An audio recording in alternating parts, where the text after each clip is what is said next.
I didn't realize the 1 Corinthians series was that long, Tim, but anyway, we are arriving at the end. Just imagine what it would have been like if you were in here every week, not teaching the kids' class. You would have been. All right, 1 Corinthians chapter 16 today. We are wrapping up this book. As I said, we're going to go to John 15, spend a few weeks in that together. I think that'll be a good place to go from here. After being in a book that's been filled with a lot of correction, alignment, rebuke, we want to go and spend some time with Christ in that idea of dwelling and abiding and spending time with Him. I entitled this morning, Still Family. And I don't know if this is exactly what Paul in his mind or not, but it just seems like how he's wrapping up this book here, that he has just kind of changed his whole tune, and now he's just showing the people there at the church that, hey, we're still family. Even though I've been on you for this whole letter, and I've been correcting you over and over again, and it's not been fun, we're still family. That's what family does. Family's great. Last week, as you know, Jelena Ross were with us for the week, and this week we have our friends here, and our family's been here all week with us, and it's been good. It's good because family's good, but there's something even better than that, and that's our spiritual family, right? A lot of you have family that's not saved, and they're your family, and you love them, but there's just not the same connection that you have when you're with people who trust Christ, right? You can go anywhere and meet Christians, and it's just like you're bound together. It's just an amazing thing because we know Jesus, right? And that's what I think Paul's trying to emphasize here in this final words. He's answered questions, he's addressed issues, he's seriously rebuked the church family here, but he wants them to know I still love you. Because he's said several times they're arrogant. They have this problem with pride, and he's trying to get them to face that and deal with it. And so if you're prideful, which in that pride you think, hey, I got it all together, things are fine, and someone comes along and says, no, they're not, right? That's kind of hard to swallow. So they've been dealing with that. In fact, Paul said, so whoever thinks he stands must be careful not to fall. And he said that right after he gave all those examples from Israel and how they had sinned over and over again and fallen away from God, and then God restored them. He's trying to correct the Corinthian church in that way. He's writing as a spiritual father. He's their spiritual father. He's writing with great love, great concern. But the truth is, love is not always warm and fuzzy, is it? Sometimes it's stern or firm and pointed. And we need that. We have to have that. Iron sharpening iron. We need that. You're not going to get that a lot of places, but we need that in the church family, right? We need to be able to help each other. And Paul's been doing that. His greatest heartbreak, of course, was the division he saw in the church. Division that was centered around him and Apollos and Peter and Christ. And he spent the first 4 chapters addressing that and telling them, no, it's not about us. It's about the gospel message. That's what brings us together. And he goes back and relates to that over and over again through the letters. It's such a vital thing for the church to be unified. But in their division, there was a lot of other things going on. As you remember, he takes up sexual immorality and lawsuits and marriage issues and liberty abuses and authority lines and disregard for the Lord's Supper and misuse of spiritual gifts. And he finally ends up in chapter 15 debunking theological error as he addresses the resurrection, teaching very firmly that there definitely going to be a resurrection, and Christ is the first fruits of that. And we know there will be one, and we're looking forward to that. And if it's not true, then everything we believe is in vain. We might as well pack up our hymn books and go home. Well, that's right, we don't have any, but anyway. So, Paul has been on them. But the neat thing about Paul is he doesn't just end abruptly, right? He doesn't go bam, bam, bam, bam, and then go, so get it right, the end. And then he's done. He doesn't do that. Because he has this love for them, pastoral love, this father-like love for his people. And even though he has many families out there, because he's got all these churches he's ministering to, he never forgets any of them. He says, all the care of the churches is just weighing me down, and I can't imagine what pressure must have been on him as he was concerned and praying over and thinking about all these people whose lives have been touched by him as the Lord used him, right? But instead of sometimes, when we're parenting, where maybe in the past we did this, or maybe now you're scolding your kid, or you're disciplining your kid, and you get a little frustrated at it, and you come to the end, you just kind of end awkwardly and walk off because you're frustrated. Paul doesn't do that. He doesn't do that. He writes this whole chapter in which he shares, I like to say he's sharing encouraging family stuff.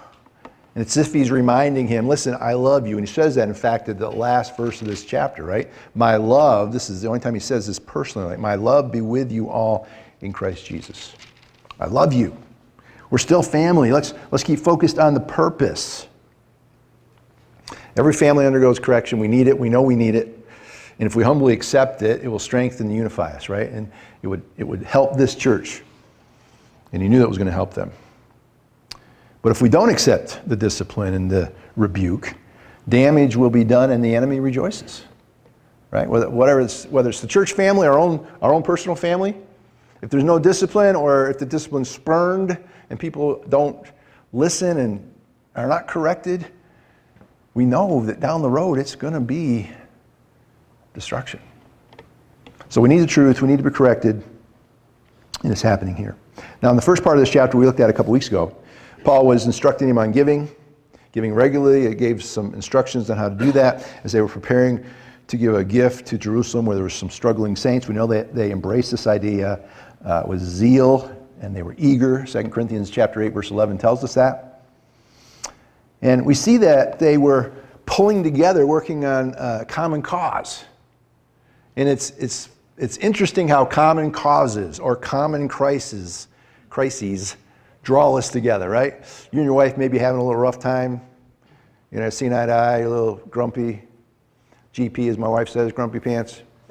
And then something comes up with one of the kids. It's like, what? And all of a sudden you're both on task. And without even noticing, you're coming together and you're working together, And the church needs common goals and common tasks. And of course, the gospel is our common task. But we need to work on ways to continually work together. That's something I think we need to work on as a church in the future here as we go together. And that will continue to unify us. But then, flowing naturally out of these first 4 verses is what comes next. Because he said in verse 3, that when I arrive, I will send with letters those you recommend to carry your gift to Jerusalem. If it is suitable for me to go as well, they will travel with me. Okay, so he's saying, I'm going to arrive and then we're going to travel. So then he launches into some travel plans and he just shares with them what's going on, right? Here's what's coming up. Here's what I envision. Here's the plan I have. Here's the plan for Timothy. Here's the plan for Apollos. And you don't just share stuff like that with anybody, right? You don't walk up to a stranger and say, hey, I just wanted to tell you that my plans for next week are this, this, and this. And by the way, my friend's doing this, this, and this, right? We don't do that. You only share stuff like that with your family, with people you love, with people you're concerned for. And so it's just like he's bringing them back into the loop. All right, I've been hard on you, I know that, but I love you, and I want you to know I love you, and I want you to be part of what's going on. I want you to understand what's going on. I want you to feel like you're shut out. I want you to feel like you're in the dark, because we're in this together. Common goal, the gospel. That's what we're trying to do. So he shares his plans. I will come to you, verse 5, after I pass through Macedonia, for I'll be traveling through Macedonia. And perhaps I will remain with you and even spend the winter, so that you may send me on my way wherever I go. I don't want to see you now just in passing, since I hope to spend some time with you if the Lord allows.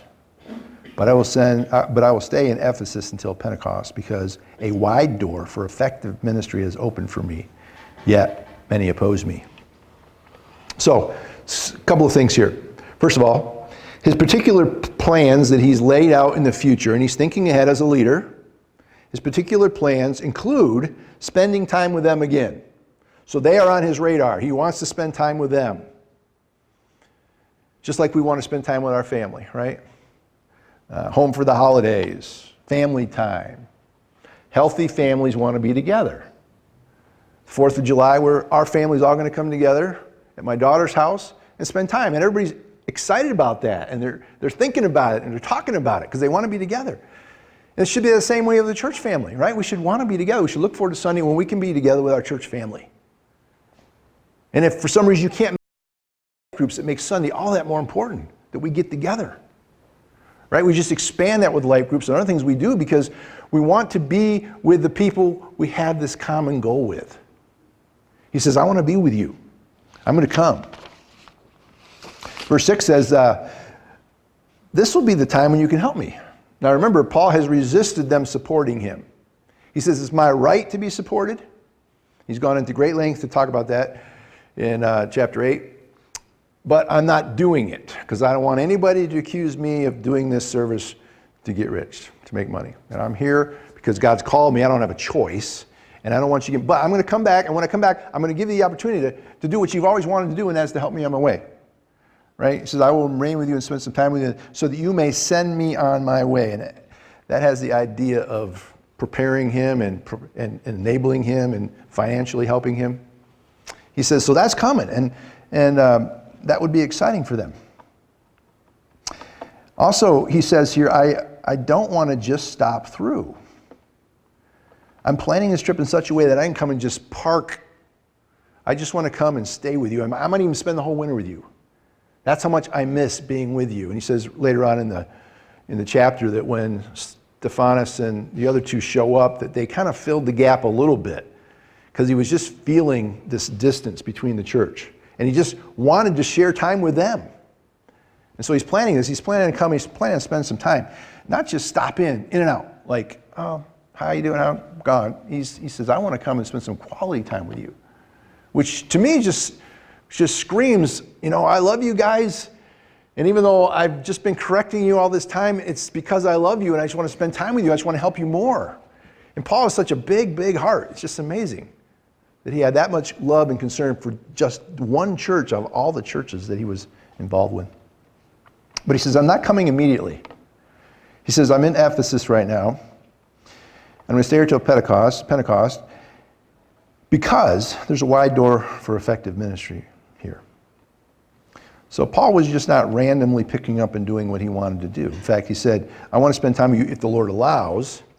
So for Paul, it was all about God's will. And it was all about God's timing, and it was all about God's work. And as much as he wanted to be with them, God was doing something right there at Ephesus right now. And Paul was embracing that, and he knew that this wasn't the time to go as much as he was longing to be with them, and he knew there was great needs over there. He knew he could help them if he could just get there. All the stuff he's been talking about, how much better if he was there to instruct them and help them face to face. But God's got me here, and God's doing some wonderful things here now, so I have to stay here. And as always, trials and blessings travel on parallel tracks, and they usually arrive about the same time. And it seems that's what's happening here. There's an effective door. There's this great door here. Effective is the word for energy. Things are happening. God is working. But at the same time, there are many who oppose me. So we can expect that if we're praying for God to help our church grow, if we're praying for God to do some exciting things here and see some people saved, we can expect that along with that is going to come some opposition. It's just the way it works. It's the way it worked all through Paul's ministry. So as much as we want God to work and do the great stuff, we need to be prepared for the other side. The fact that there's going to be pushback, there's going to be issues, there's going to be people who don't like stuff, whatever it is, that's what's happening here, right? So he shares his heart, he shares his plans. Here's what I'm doing, here's what's going on, so that they would know. And then he goes to Timothy. Now, he says if Timothy comes, it's really when Timothy comes, because go back to the book of Acts, Timothy did go, he sent him. But Timothy's coming, and it says, see that he has nothing to fear while with you, because he's doing the Lord's work, just as I am. So Timothy's coming, and Paul anticipates possibly one interpretation, which is the interpretation of the scripture, that there's going to be issues there, and they may not really embrace Timothy, maybe because of his age or because he's not Paul. So don't give him a hassle when he comes. The word here for nothing to fear is just aphobos, which means no fear. And some commentators think that it means, see Timothy, that he doesn't have any fear when he comes to you because he's doing the Lord's work. It may mean that. It may mean Timothy's coming. He's not fearful of you guys. He's doing the Lord's work. So, let no one look down on him. And send him on his way in peace. Same thing as he was saying, you can send me on. I want you to send him on the same way so that he can come to me because I'm expecting him with his brothers. So Timothy is doing the Lord's work. Whether it's don't allow anything to endanger him or hinder him when he comes, or if it's just listen. He's coming with no fear because he's doing God's work, so you better listen to him. And in fact, you better respect him and honor him as he is a man of God, because if you don't honor and respect Timothy, what you're essentially doing is not honoring and respecting the message that he brings. And you don't want to do that. And you're going to have an opportunity to send him on his way. You're going to have an opportunity to help him. And then he goes to Apollos. Apollos had been to Corinth already.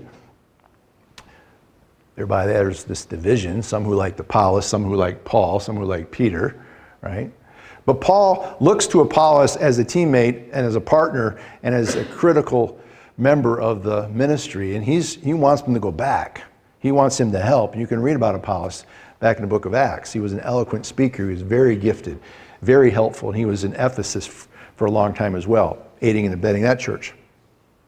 So Paul's trying to get him to go back. He says, now about our brother Apollos, I strongly urged him to come to you with the brothers, but he was not willing to come now. However, he will come when he has an opportunity. So remember, Paul planted, Apollos watered, right? We saw that in 1 Corinthians chapter 3. He came along and aided Paul and helped Paul. And so there was questions about Apollos, when's he coming back? And Paul just addresses that like any family member would have talked to someone else. This is what's going on. But he's not willing to come right now because the timing's not right. And Apollos, just like Paul, was going to follow the Lord's will and do what God wanted him to do. And he didn't sense that this was the timing. So you have to trust what God's doing in someone's life, knowing that Apollos was doing what he felt God wanted him to do. So it's kind of like Paul saying to his family, this is what I'm doing, Paul, your dad. This is what I'm going to do, okay, just so you know. And this is what Timothy, your older brother, is going to do. And this is what your uncle's going to do, okay? So we're all on the same page as a family. Now we know what's going on. Why? Because we all love each other, and we're in this together, and we want to accomplish what's going on. I don't want anybody in the dark. I want us to... Communication is so critical, right? We fail to communicate oftentimes in churches. Part of that's because we're not together a lot. We're not interacting on a daily basis. So we have to over-communicate, over-text, over-group me, whatever we need to do. So don't shut your group me off, please.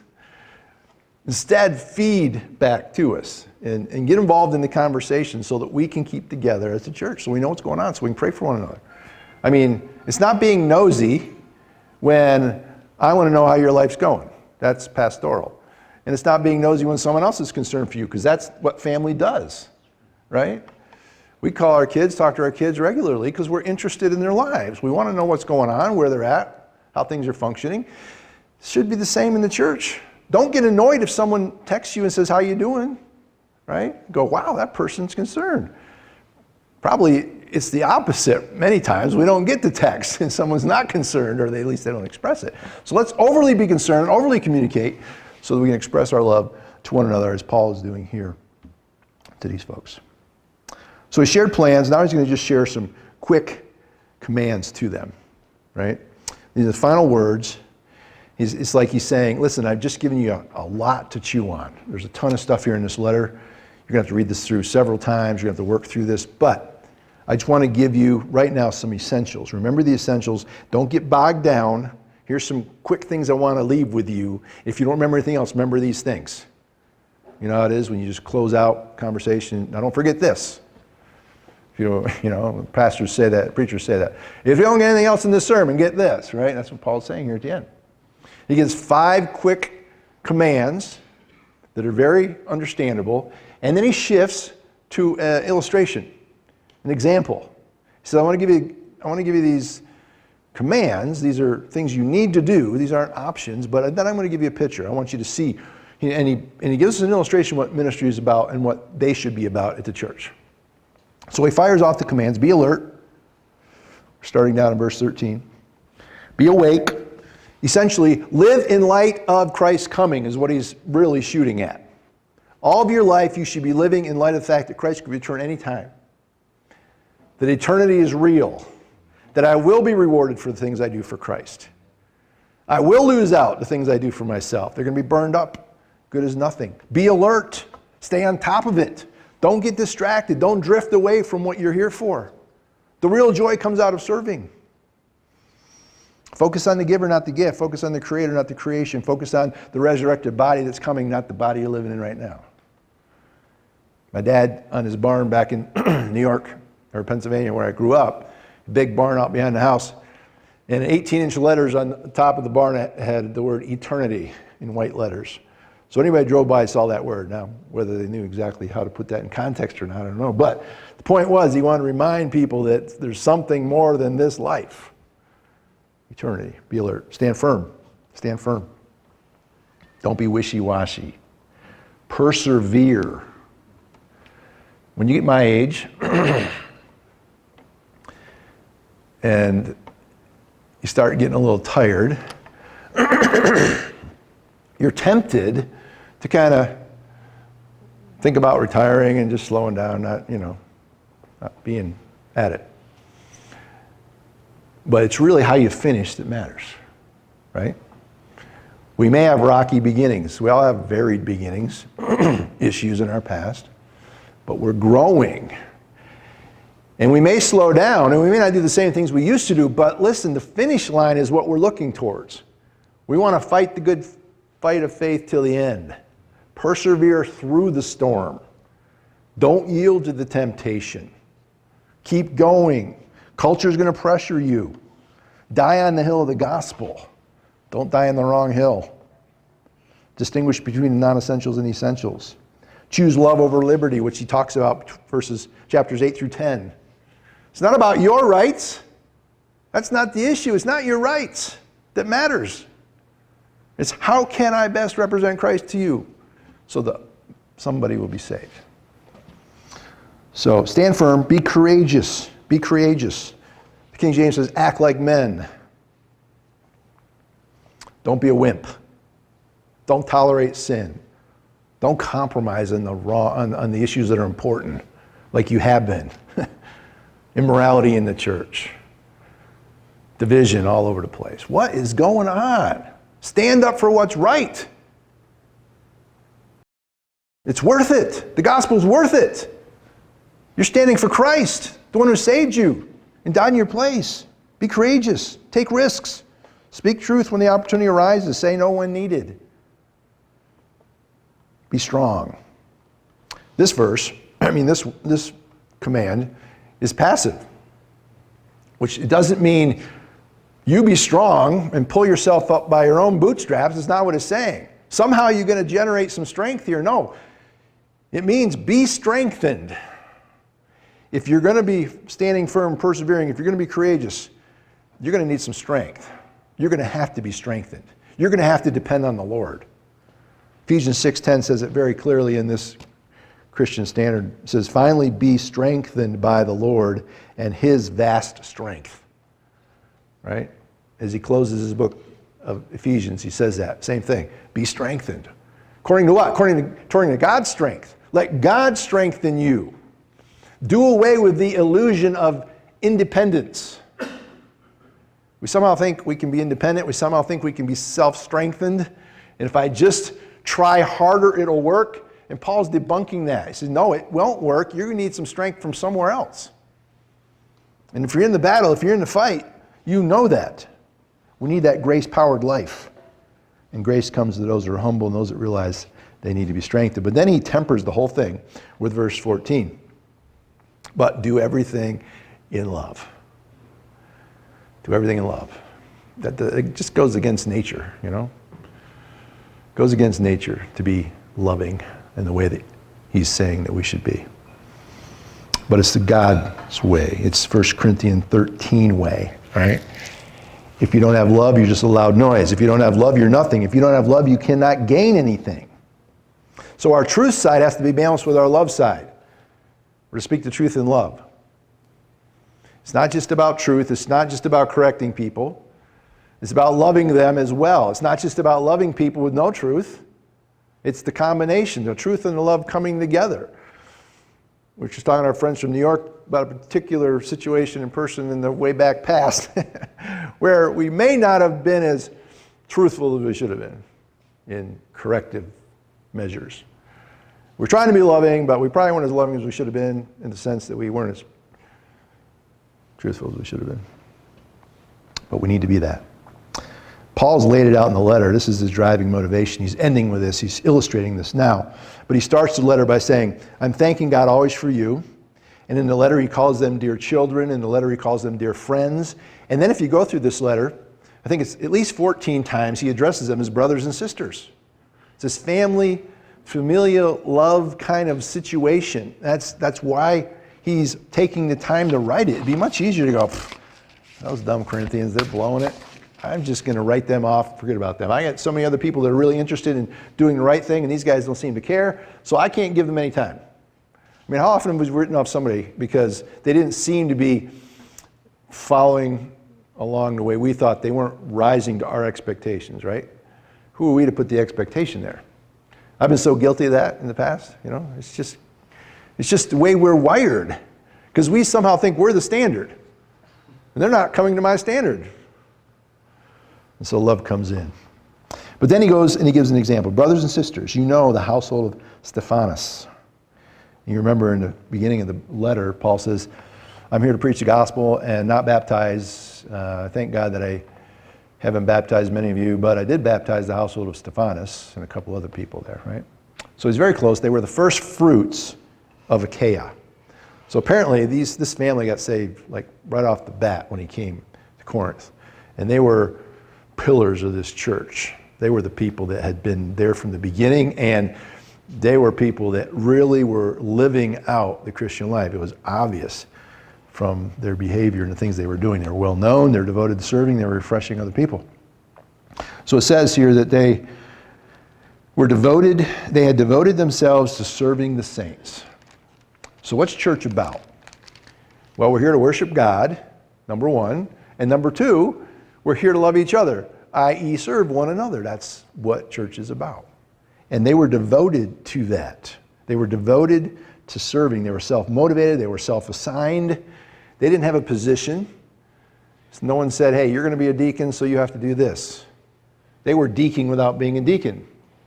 They weren't in the office. They were just functioning. That's the way it should be. People that get the office of deacon should be people that are already functioning as deacons, and that's very clearly true of this family in this way.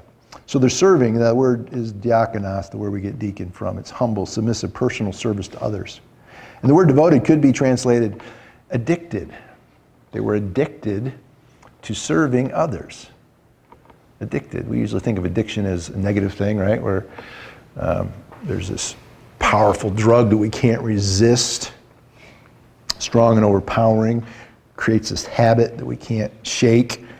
We need greater and greater doses because we get used to that level. We need some more to get a high.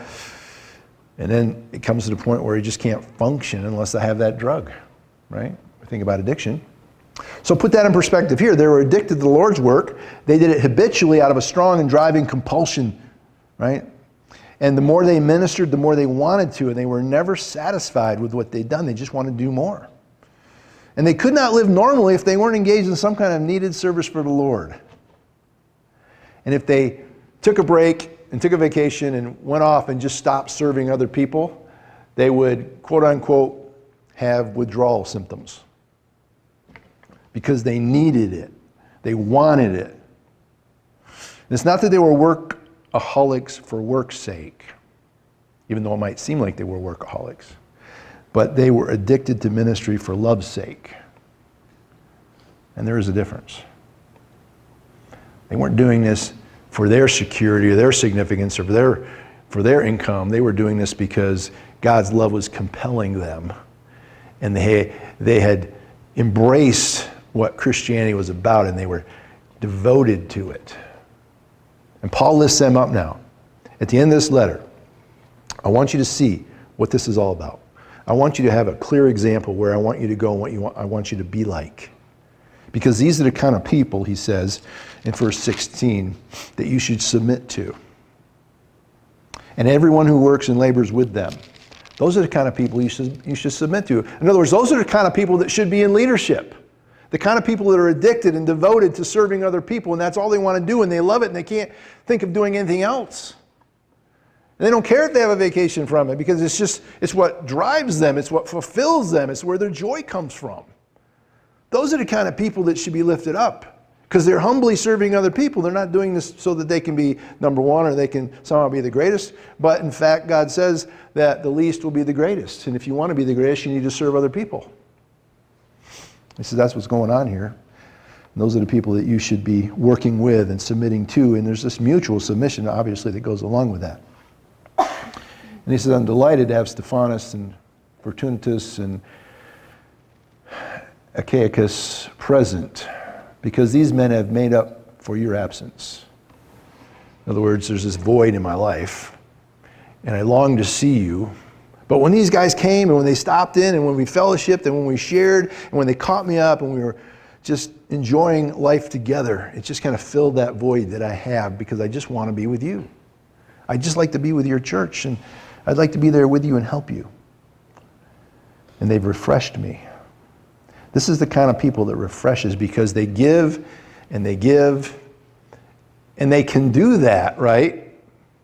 Because they're trusting God for everything they need. And God never cuts us short. God always supplies what we need. And I'm sure it was true in their life. And so they were giving everything they had and serving people with everything they had, because God was just, as they would give out, God was filling it back up. And they'd give out, and God was filling it back up. And there's a wonderful relationship with God, who's the abundant resource that never runs dry, that we hardly ever tap into because we're not willing to let go and give. But they had found the secret, and they were, and they're giving. And Paul holds them up and says, listen, this is who you should respect. This is who you should imitate. This is what true ministry is like. True ministry is not found in money or prestige or education or influence or talents.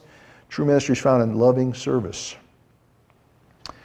He's recognizing here not status, but he's recognizing a function. Function.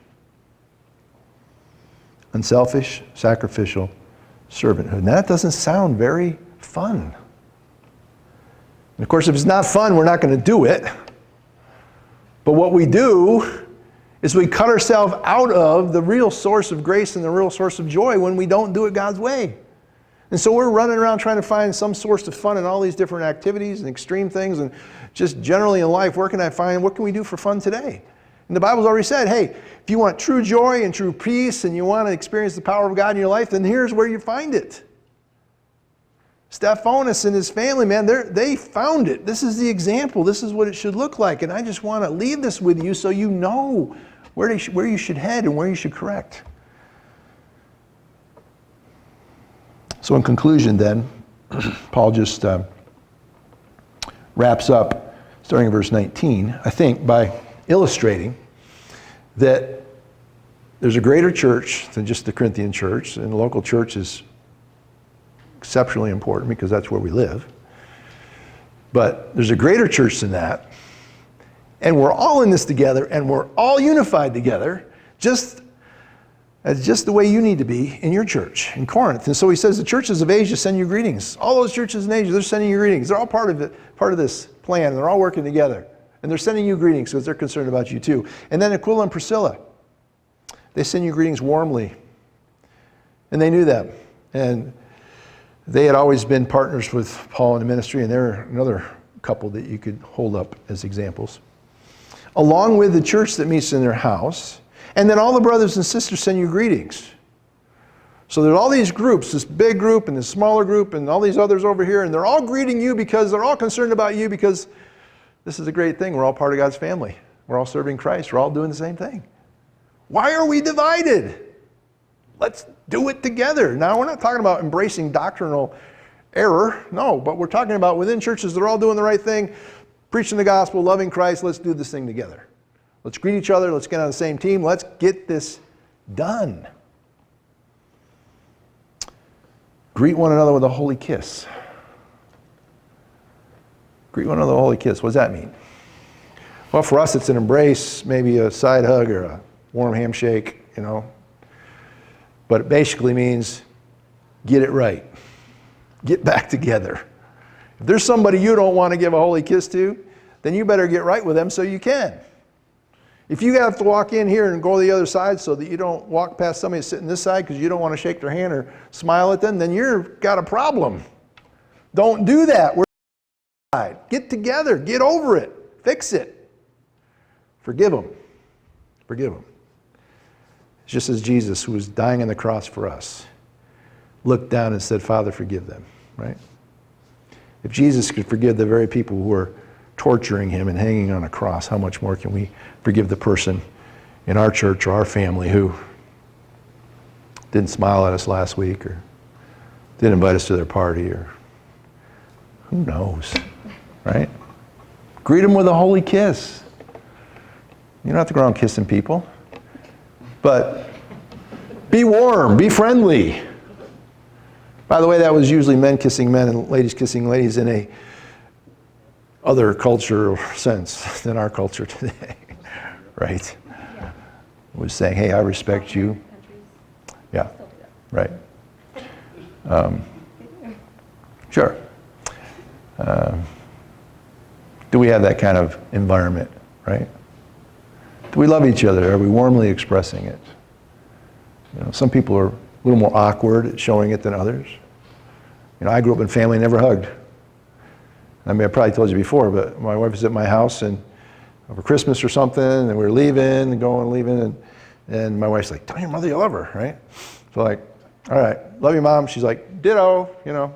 That was our family. And then I went to my wife's family, right? I walk in the door down in New Jersey, and like, her mother hugs me, her sister hugs me, her grandmother hugs me, her dad hugs me. Like, what in the world's happening here? I hadn't had that many hugs in my whole life, right? So we express it differently, but be warm and be friendly and enjoy each other and be unified together in the church is what Paul's saying, because we are still family. Even though I'm correcting you, even though you've messed up, we're still family. I love you, and we're going forward. And guess what? We're going to get a resurrected body. This is all going to be fixed, and we're going to spend eternity with Christ. It's going to be awesome. So let's work through the mud right now the best we can, because someday it's all going to be cleaned up. Praise the Lord for that. He says, this greeting is my own hand. Paul, he signs it, basically. And then interesting, he says, if anyone does not love the Lord, phileo, if anyone's not affectionate for Christ, if you don't have an affection for Christ, if you don't love Christ, like you love a friend, you just want to be with that person, then anathema. Paul doesn't mince words. Galatians, same thing, right? You preach any other gospel, anathema. Cursed are you. Basically, go to hell. If you're not love Jesus, you're going to hell. There is no other way. And Paul's tired of messing around with these people that are just jerking the Corinthians' chains here, trying to get them off track. If you are not going to affectionately love Jesus and follow Jesus, then you're cursed. You better straighten up. You better get this. You better get this. Maranatha, he says then. Lord, come. Why? Because when the Lord comes, he's going to sort this all out, and it is going to happen. We look forward to the Lord coming because we know that's going to be awesome. We're going to go be with him. But if you're rejecting Jesus and you don't love Jesus and the Lord comes, your time's up. So anathema, Maranatha. You're going to be cursed. Lord, come. Take care of this. Take care of this. And then, two things. The grace of our Lord be with you, which is a common closing, but for us it's very, very dear, because we know that grace is what we need. Grace is what motivates us. Grace is what enables us. Grace is what strengthens. Grace is what gets us through another day. Grace be with you. And then he personalizes it like he is uncommon for Paul, and he sensed he needed to here in verse 24 and say, my love, my agape love be with all of you in Christ Jesus. If you're in Christ Jesus, then I just want to embrace you. I just want you to know my love's here for you. If you're rejecting Jesus, anathema. But if you're loving Jesus, my love's with you. And I want you to love Jesus. There's no doubt about that. He says, I'd rather be cursed that my people could be saved, right? So he definitely had this longing for people to be saved. So rebels, come to Jesus or you'll be accursed. And to the rest, grace and love be to you. He's just bringing them together again. An apt conclusion to this book. We're still family. I love you. Don't forget that. Don't get discouraged. Don't give up. Go forward. So I want to transition right now towards our communion time where we just observe the Lord's Supper here together. Because that's what it's all about. And as we saw in chapters 1 through 4, especially and all through the book, Paul says, listen, the thing that brings us together is the gospel. Right? It's a stumbling block to Jews. It's foolishness to the Gentiles, but to the called, it's the power of God. If you're saved this morning and you know Christ is your personal Savior, you've been called, God saved you, and that's what binds us together. Christianity may be waning in America, but it's not really, because all that's really happening is the nominal Christians are fading away because they don't like the pressure, but the true Christians, those who have been genuinely saved, are not going away because you can't go away. You have the Spirit of God living within you, and He causes you to persevere. Right? So we're going to be around. We're going to be here. So I just want to remind us of a song here before we take communion. At Calvary, you know, it's an old favorite hymn that we have. It says, "Years I spent in vanity and pride, caring not my Lord was crucified, knowing not it was for me He died on Calvary. But by God's word at last my sin I learned. Then I trembled at the law I'd spurned, till my guilty soul imploring turned to Calvary. And now I've given to Jesus everything, and now I gladly own Him as my King. Now my raptured soul can only sing of Calvary. Oh, the love that drew salvation's plan. Oh, the grace that brought it down to man. Oh, the mighty gulf that God did span at Calvary." Let's just try and sing a verse of that together as the deacons get ready for communion. Okay. And let's just sing probably the first one, since we know that the best, and we'll go into the chorus. Mercy is there was great and grace was free. Pardon it is multiplied to me. Okay. Years I spent in vanity and pride, caring not my Lord was crucified, knowing not it was for me He died on Calvary. Mercy there was great and grace was free. Pardon there was multiplied to me. There my burdened soul found liberty at Calvary. We're going to sing the last. Oh, the love that drew salvation's plan. Oh, the grace that brought it down to man. James, would you tell my wife that they can come out now with the kids? Oh, the love that drew salvation's plan. Oh, the grace that brought it down to man. Oh, the mighty gulf that God did span at Calvary. Mercy there was great and grace was free. Pardon there was multiplied to me. There my burdened soul found liberty at Calvary.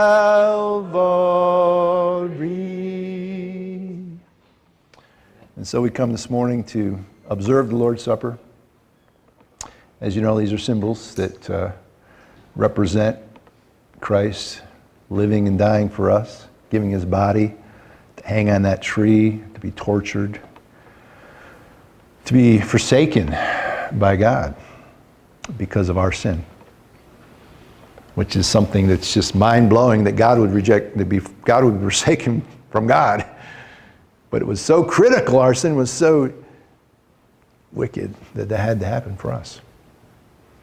And Jesus shed His blood on the cross for us, indicating that He actually died. He died for us. He had to die for us. He came as a man to die for us so that we wouldn't have to die. So we no longer face the penalty. We no longer face condemnation because of what Christ has done for us this morning. His love that started before the foundation of the world began, His grace that enables us to have a relationship with Him, brought us together, sinful people, to our Creator who loves us so much, yet He could not tolerate sin, and He had to provide a way for forgiveness. And He did. He did it all. And that's what we're saying today. Jesus did it all. He did it all for us. What we thought was foolishness, He opened our eyes so that we saw it wasn't. And now we believe. And we're treated as foolish, but we know we're not because of what God has done.